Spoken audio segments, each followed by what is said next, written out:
Good morning students. आज 8वीं class में हम तीसरे पाठ के प्रश्न करते हैं। पुस्तक है भारत की खोज। स्पष्ट करें कि भारत में लिखने की प्रथा बहुत पुरानी है। निश्चय ही भारत में लिखने की परंपरा बहुत पुरानी है। पाषाण युग के मिट्टी के पुराने बर्तनों पर ब्राह्मी लिपि के अक्षर मिले हैं। मोहनजोदड़ो में मिले शिलालेखों को अब तक पूरी तरह पढ़ा नहीं जा सका।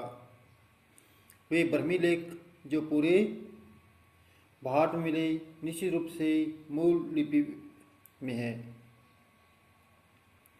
जिसे भारत में देवनागरी और अन्य लिपियों का विकास हुआ। अशोक के कुछ लेख ब्राह्मी लिपि में है। उत्तर पश्चिम में मिलने वाले कुछ अन्य लेख ग्रॉस्टी लिपि में है। अगला प्रश्न, चरक कौन थे? वे क्यों प्रसिद्ध थे? चरक राजा कृष्ण के दरबार के राजवेद थे।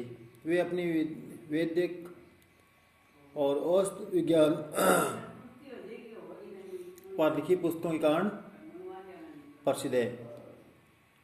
उनकी पुस्तकों में बहुत सी बीमारियों का जिक्र है। बीमारियों की पहचान व उपचार के तरीके बनाए गए हैं। लेखक ने इन पुस्तकों में शल्य चिकित्सा, प्रसूति विज्ञान, स्नान, पथ्य, सफाई, बच्चों को खिलाने आदि के विषय में लिखा है। सुश्रुत कौन थे? ये क्यों प्रसिद्ध है? सुश्रुत भारत के पहले शल्य चिकित्सक माने जाते हैं। इन्हें शल्य चिकित्सा पर पुस्तक लिखी। उन्होंने अपनी पुस्तक में शल्य क्रिया में औजारों का जिक्र किया। शल्य क्रिया के औजारों का जिक्र किया। उन्होंने ऑपरेशन की विधि पर प्रकाश डाला। इनकी पुस्तक में अंगों को काटने, पेट काटने, ऑपरेशन से बच्चे को जन्म दिलाने, मोतियाबिंद के ऑपरेशन आदि का वर्णन है। इसी का कारण प्रसिद्ध है।